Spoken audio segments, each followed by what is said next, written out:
Welcome back, guys, to another race. And it's part number 2 today for our F1 24 career mode. We kicked things off yesterday with a really great rookie debut in Oh, wow. Okay. Hey, buddy. Hey, guess what?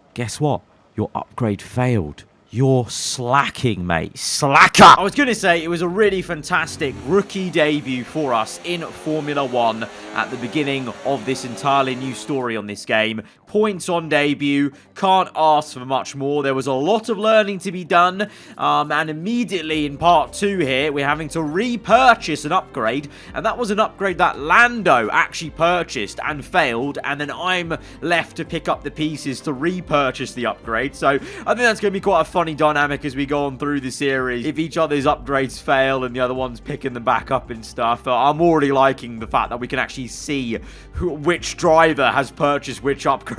I didn't purchase any R&D upgrades myself in the first part because I just wanted to see where we stood with the car, with the handling, and just, make that debut in F1. But now we purchase our very first upgrade. It's going to be the rear downforce. Lando had his eye on the front downforce, but I disagree. I think we need rear downforce because that will allow us to then lower the rear wing on the setup and then get higher top end speeds, which I think is something we were lacking a little bit. I felt like the McLaren was a bit draggy at Bahrain out of certain corners. So already myself and my teammate in F1 24 are diverging in terms of what we feel is going to be better for the car, and that's why it's important to get our recognition up, and why as we go on through, Lando's earning considerably more R&D points than me every weekend, so he is going to have a much bigger say in the car. So we've also got to be very calculated with what upgrades we make, because we just can't make as many. But we're now going to shift our focus to the specialist. In part 1, we had the manufacturing expert, and we just had to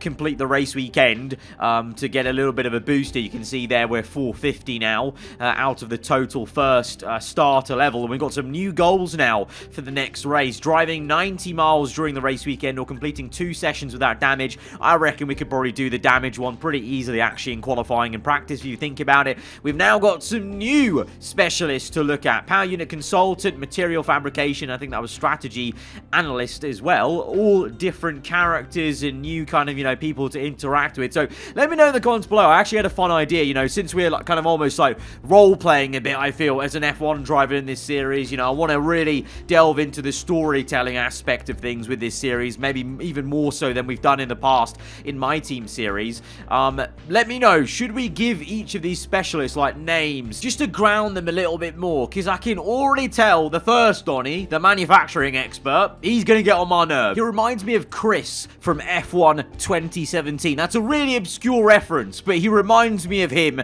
and I remember he pissed me off a lot with bad news and failure objectives, and I feel like that's going to happen again. So I've got my eye on him. So yeah, let me know, and let me know what names we should be giving all these different characters we have to work with consistently in this career. But anyway, yeah, we've been selecting a few goals, basically just picking out what ones I feel like we can definitely do very easily without even really thinking about the objectives. I feel like the ideal is that you just do the objectives without even actually trying to go for them. You just complete them naturally as you go on through the weekend, basically. At least that's my thinking of the best way to go about it. But what I didn't show you in part 1, the menu actually carries over into the race weekend hub, but look at the silhouette. Why does it literally look like she wants to end this? Also, her hair, the silhouette makes her look like Darth Vader, like...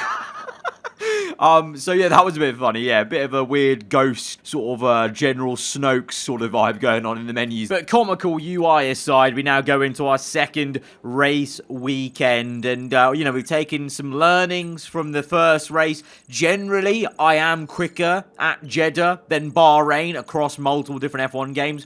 Whether that translates to this handling model, well, I guess we're going to find out. But we go through the practice programs to try and maximize as many R&D points as we can in the time allotted. We earned 240, which is not too bad. By the way, I didn't mention it in part 1, but I have, in the settings, I've put myself on reduced R&D. So I am putting a further challenge on myself in this career series by earning the least amount of R&D we can for all these different things versus the AI. But with the practice done, it's now time to get into qualifying.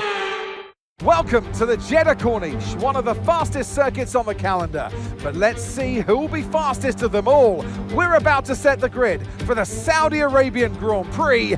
Yes, it's qualifying. It is indeed, Crofty, and he sounds very, very excited. I am excited, to be fair, as well, for this one, because around Jeddah, like I said, I reckon we can do some work, you know. We have been consistently better at Jeddah than Bahrain. Already, just in one race, I'm feeling more comfortable with the car, and I even saw one of you guys comment below, very much giving you, like, Ollie Behrman vibes in real life, where, you know, by the end of the race, when he substituted in, actually, ironically, at this very circuit, he looked more comfortable in the Ferrari IRL than he did at the start of the race, and that was very much how I felt at Bahrain. And now we come to a circuit where, on past F1 games, I've always felt quicker around here, and I actually just enjoyed the circuit a lot more than Bahrain, so looking forward to it. And we start off Q1 in a very positive way. P9, and not too far off Lando's time, you know, 1/10 basically difference, but it is early days, it's Q1, the track is going to get quicker, and I'm sure these drivers will also be getting quicker. Perez topping the session though, Verstappen down in P8, but that's how I know that things will change, because I'm expecting Verstappen to be in his usual spot up at the top here.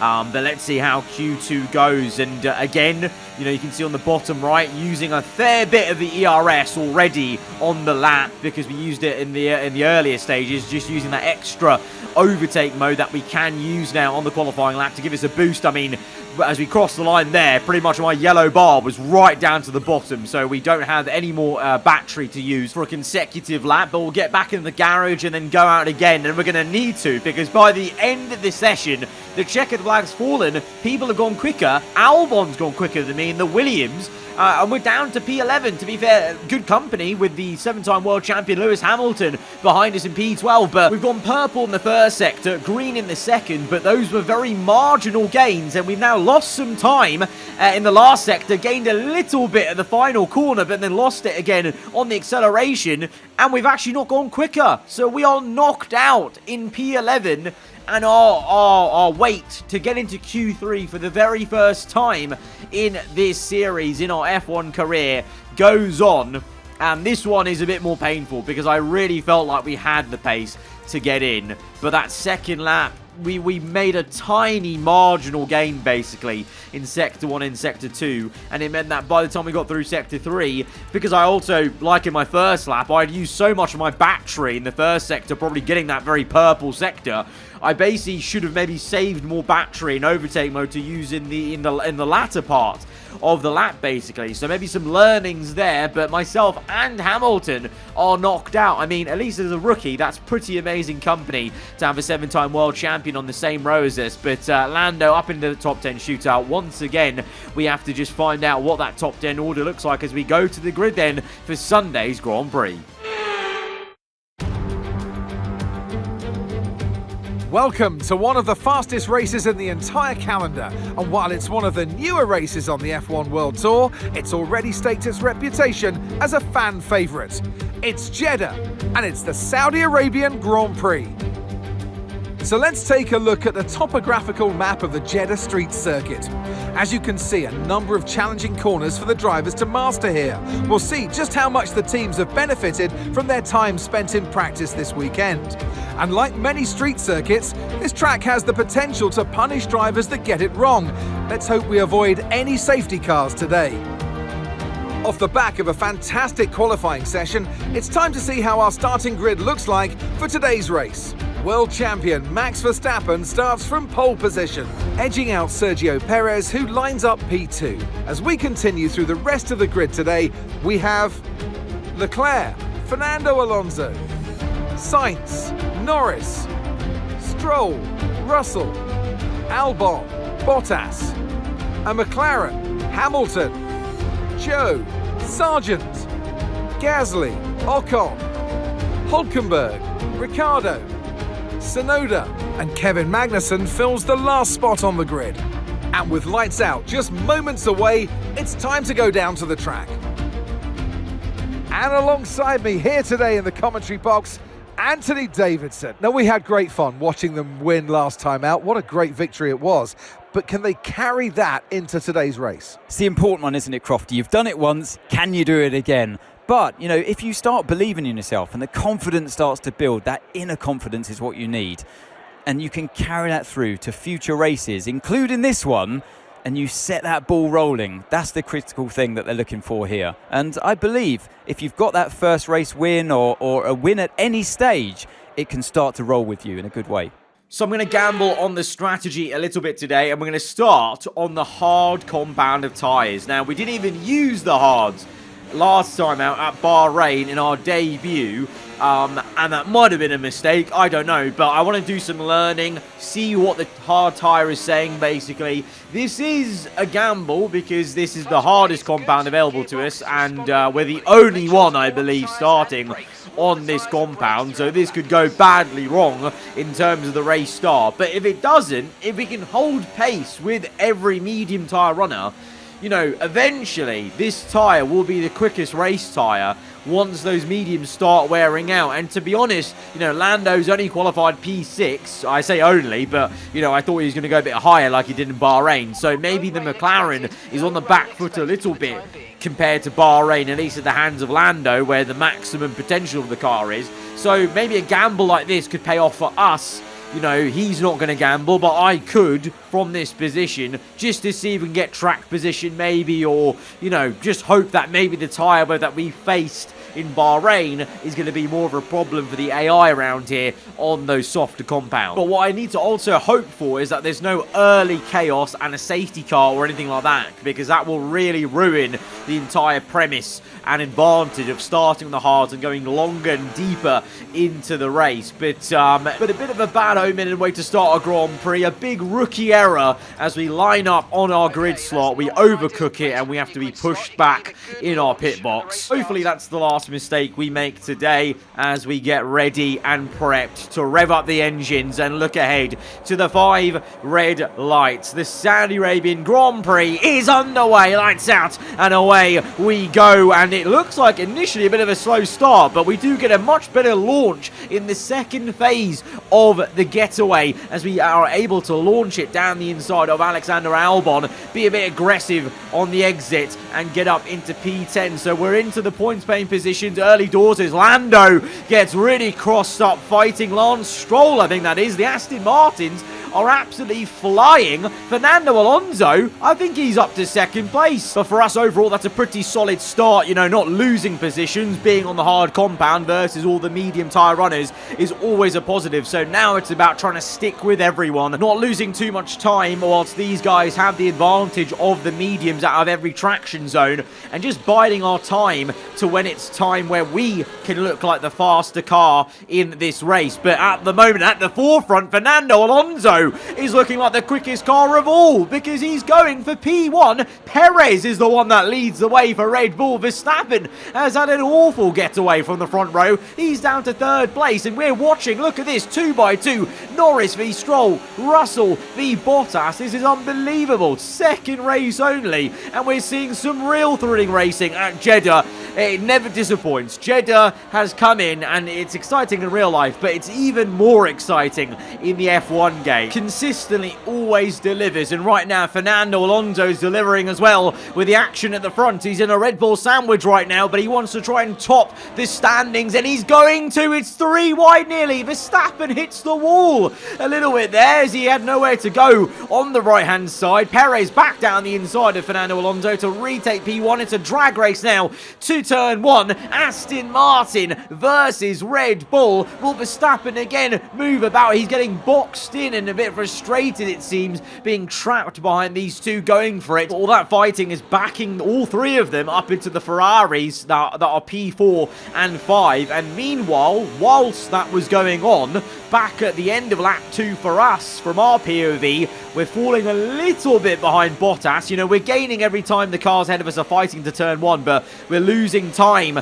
everywhere else because I'm making sure I save battery, and Albon is on the back of me. And to be fair, we don't need to be worried about that right now because we're in the phase of the Grand Prix where we're just trying to bide our time as I said, and wait for the mediums to start wearing out. And right now, we're just doing a job of staying ahead of Albon. As you can see, once again, Lance Stroll is having a go at Lando Norris, and this time he might just get it. Norris is going to fight this on the left-hand side. Stroll is there. They're side by side through this entire section. So close to the wall, but Lando will get back up into P6. That is a strong bit of fighting there from our teammate to get through. And again, another bit of thrilling racing going on. Side by side in Sector 1 is never easy, let alone with 2 AI cars. But Russell now tucked up behind in P8, and we're now closing in a bit. Maybe it's time to start sniffing around. I mean, it's not going to be insane tyre wear, but we are now kind of, pressurised into maybe making a move on Bottas, because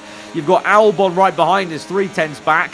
Bottas only 2/10 ahead of us, so maybe we're going to be forced into making an overtake. I was quite happy to sit in P10 and just wait for the tyre wear to kick in, but I think we might need to make a move before someone makes a move on us, and someone who doesn't need any invitation to make a move is Alonso and Max Verstappen, 3 wide, and Verstappen and Alonso go either side of Perez and end up side by side themselves. That was incredible stuff as we defend Albon in the last corner. Lando's been pushed down 2 places. He's lost the place to Stroll and George Russell. We continue to be pressured by Albon. I think we have to make a move. I think we have to start making a move on Bottas, because Albon now is getting closer and closer to finishing off that overtake, and Bottas will be held here. He's been held up by the 2 ahead of him fighting, and now we have an opportunity. We use a lot of battery and we squeeze through.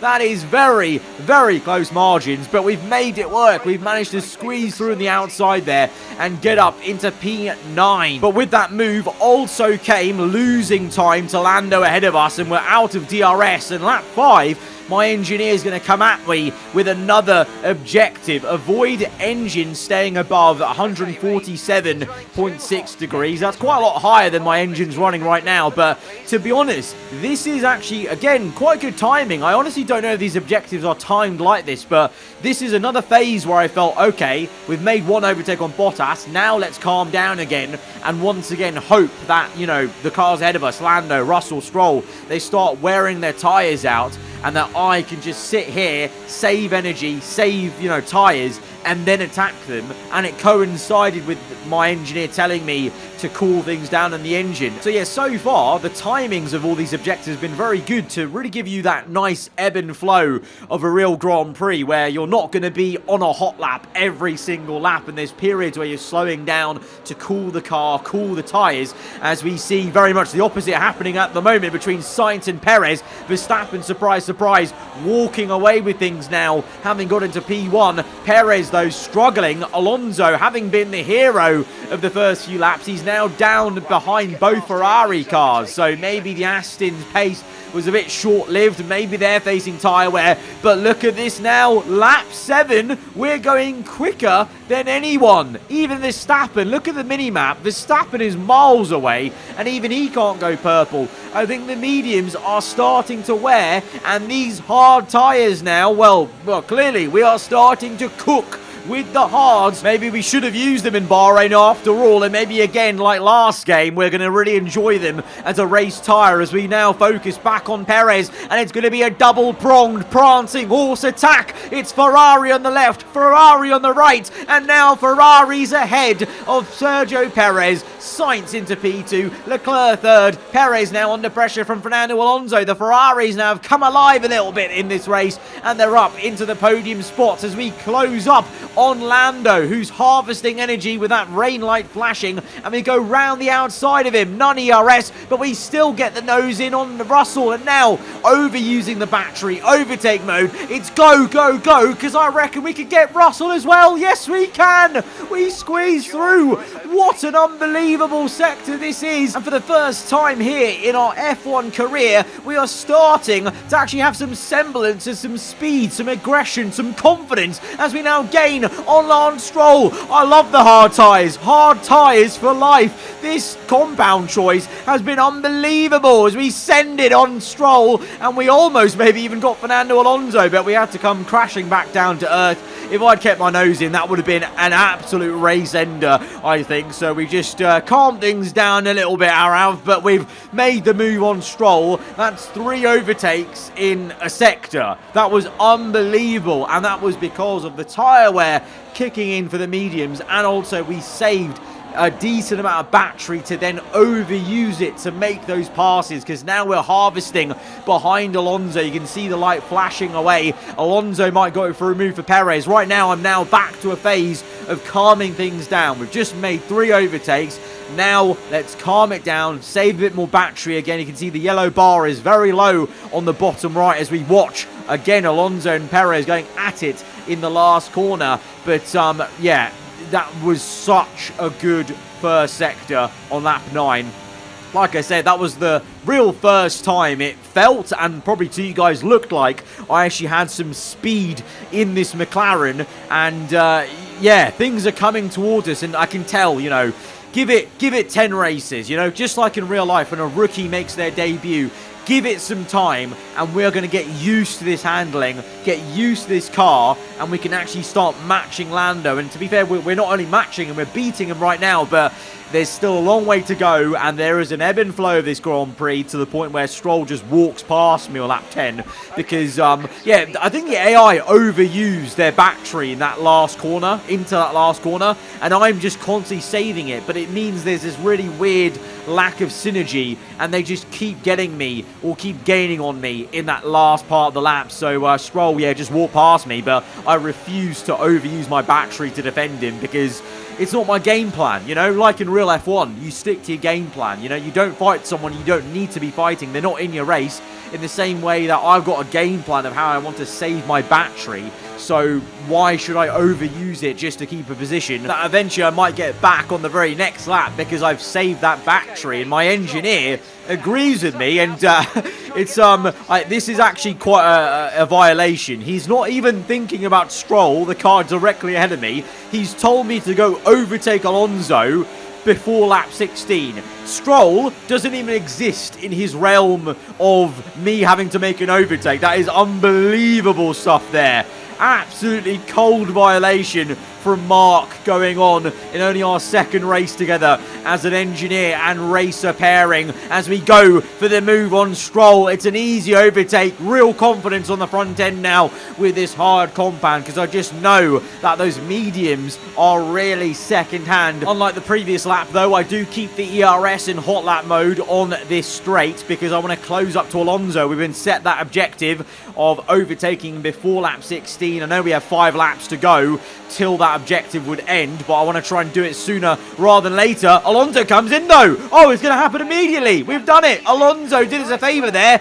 We've overtaken him, but annoyingly now I've actually gone against what I said about saving battery in the last sector because now I don't have any to fight Stroll. We're on none ERS through the first 2 turns. We now are using a little bit and squeezing Stroll to maintain track position, but that was a little bit close for comfort. But eventually Stroll will come in, Russell's in, Sainz and Perez is in, and as a rookie, for the very first time, we are going to lead a Formula 1 Grand Prix lap. In reality, it's not going to mean too much for us, of course, because this man is dominating the entire Grand Prix. I mean, he's got no one around him, but I also have no one around me, so hopefully I can just get my head down on these hard tyres and have some consistent lap times just to, you know, hopefully just do the job I need to maybe get an overcut working. Meanwhile, Lando Norris has got an undercut working. He's up to second place. This is a net second because Verstappen will be P1 once I've made my pit stop. So Lando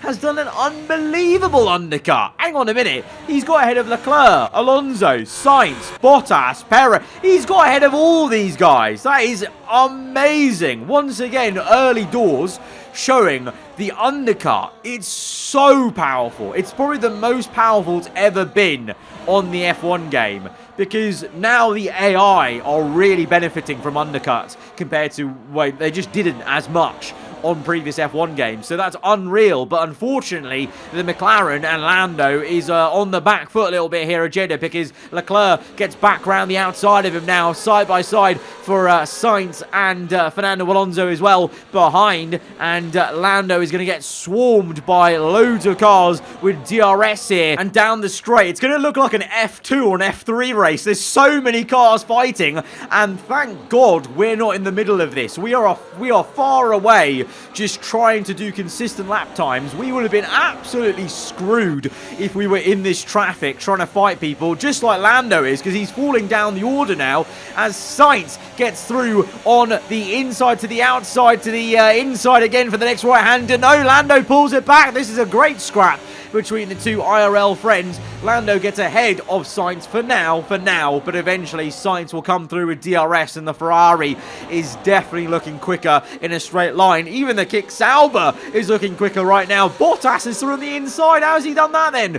This just goes back to what I said before. At Bahrain, I felt it, and I think it's still true here. I think the McLaren right now in game is a little bit draggy compared to other cars, as Lando falls away and maybe goes down as low as P7, as Bottas is still having a good go at him. The Kick Sauber car clearly a lot better in the game right now than it is in real life. And yeah, Lando, fair and square, is down to P7. Back in our world, we've been just trying to be as consistent as possible and not losing too much time as these hard tyres start to wear out. And I've decided to not pit onto the mediums, but to try the soft tyres out. You know, I've taken the hards 16 laps, so there's only 9 laps of the race to go.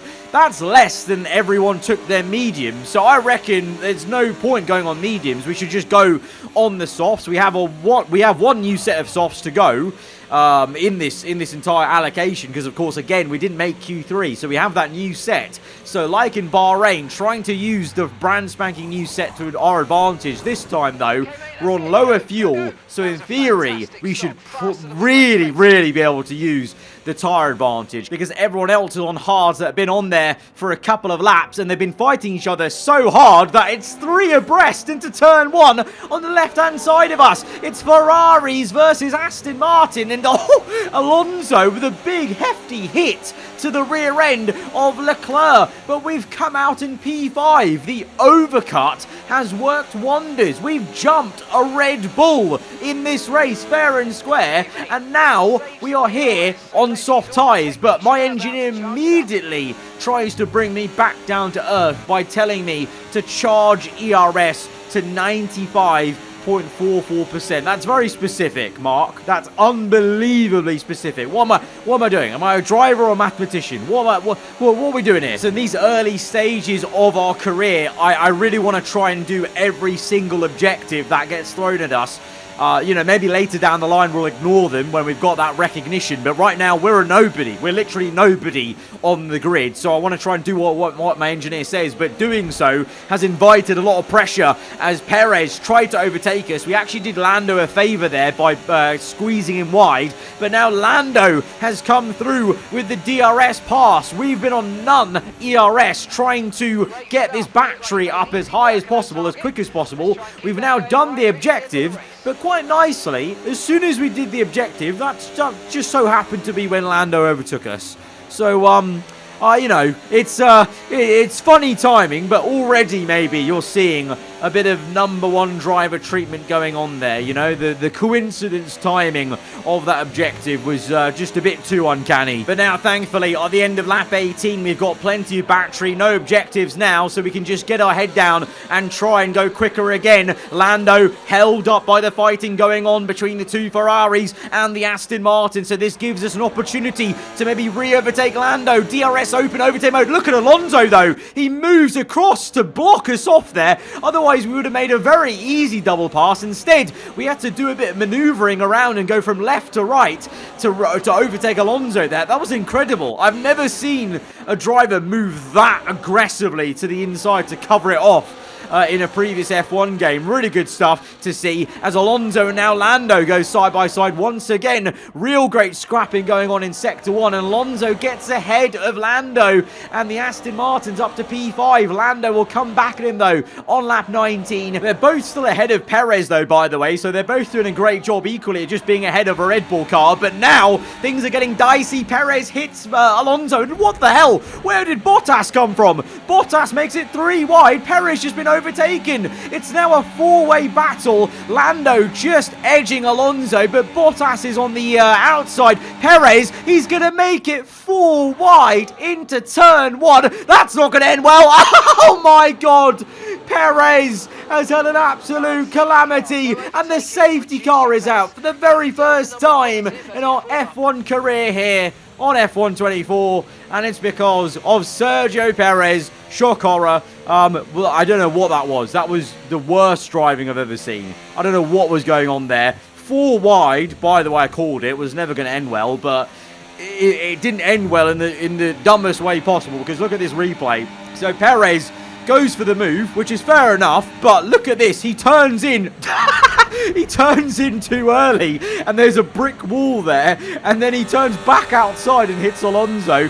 This is the onboard from Zhou Guanyu. Look at the 4 wide going on, and there's actually there's such a ping pong that Alonso gets ping ponged from Perez and hits Russell on the rear end. That was amazing. So, yeah, a lot of carbon fiber shed, and that's why the safety car's out. So now that's eroded Verstappen's advantage. So this makes things very interesting. The Ferrari's been very decent in a straight line. 3 laps to go. Can Sainz do anything versus Verstappen? Can we do anything on Charles Leclerc? He's vulnerable. He's going to defend the inside line, though. So we go to the outside for this swooping move, but there's a big lock up on the rear end, and we have to drift our way through, and we were almost T-boning Leclerc there. That was code brown, absolutely. How we've kept that going is beyond me. Look at look at that. We were literally we were perpendicular to Leclerc at the apex there, trying to make the overtake, and that's the rear locking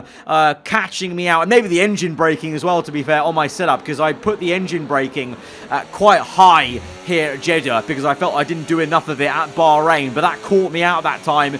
And well, annoyingly, you know, those are one of those rookie mistakes that you're gonna get when you're unfamiliar with the car, unfamiliar where the limits are, and you know, we just got to accept that. That's part and parcel of Formula One. But meanwhile, back to the established drivers on this grid, the Gladiators. Carlos Sainz pulls out to try and get the win late on the second last lap. The Ferrari's ahead by a whisker, but Verstappen has the better exit and remains ahead. As meanwhile, later down the line, Bottas versus Lando Norris. Lando looking to repass the Kick Sauber, who's doing so well up in P5, but surely we have the pace. Surely my teammate has the pace here to get up into P5 as we go on towards the last lap of this Grand Prix, and things are as close as ever between Max Verstappen and Carlos Sainz. The Ferrari again pulls out on the racing line. Verstappen defends the inside. It will turn to the outside, the racing line for the next sequence of corners, and Verstappen again remains ahead. Ferrari are trying so hard, but Verstappen is defiant. Meanwhile, in our POV, we are close to Leclerc, but the tyres are going off quite quickly, and there's a snap of oversteer just there. It was hard to tell because I did so well at catching it straight away, but I'm not going to lie, I'm just trying to survive this lap because these tyres have started going off really quickly. No wonder no one used the softs in this entire race. And you know what? I've come to now accept, if it wasn't for the safety car, I actually think we would have been absolutely screwed. Look at the tyre wear on the right there. My entire right side is yellow on the tyres. If it wasn't for the safety car shortening the stint and letting us save tyres, I actually think we could have been falling away, like down to P7 or 8. So this safety car has actually really helped us out. It's a massive bit of beginner's luck here with the safety car to allow us to be here in P4. That'll be our best result, obviously, out of 2 races, but what a high position that would be for a rookie's second race in Formula One. But look at Sainz. There might be movement here for the race win into the final corner. Sainz leads momentarily. Verstappen defends, though. It all bunches up. Sainz, though, runs to the line. ERS usage. Can he get it? No. just on the line. Verstappen stays ahead, and on the line, Leclerc was actually running out of battery, so I almost maybe got a third place there, but just didn't have enough legs. But what a race, fighting for the win all the way down to the last corner. Unbelievable. They've delivered an outstanding performance today and under intense pressure to take a well-earned victory at the Saudi Arabian Grand Prix. And that's 2 wins in a row now. It's the start of potentially something special, but they can't get ahead of themselves just yet. It's a long way to go. The podium eluded us. The race win eluded a non-Red Bull car, unfortunately. But yeah, it was a real amazing finish right to the end. Red Bull are our winners today after showcasing some incredible driving. There's been a huge push from them lately to stay competitive with the other teams, and they're certainly proving themselves. So it's a really fantastic second race in our career. Like I said, though, I think we got massively lucky with the safety car. I think that really masked the problems that we would have had with that soft tyre choice, and that would have caught us out. Again, I'm still sussing out what the best tyre is for the situation. Clearly, everything I know from before about the way they wear needs to be thrown out the window, because the wear is so high now on these new tyres, and the way they interact with the curbs, with the acceleration, etc. Still a lot of learning to do. But P4, what an amazing second race. But I've got to say, I think next race, unless we get more luck, I think we are going to crash down to reality. That's a big jump in performance, P9 to P4. I think it's mostly due to the safety car and just that choice of going on the hards, to be fair. But recognition is still 34%, so we still don't have much of a say in terms of the direction of the car, but we've made all our specialists very happy, which is very good news for us in terms of trying to make progress on those extra perks when it comes to the R&D, etc. But guys, if you have enjoyed this second episode, then be sure to hit the like button. Let me know what you thought in the comments below. If you're around here, then do get subscribed for weekly Formula 1 content. I'll see you guys next time. Goodbye.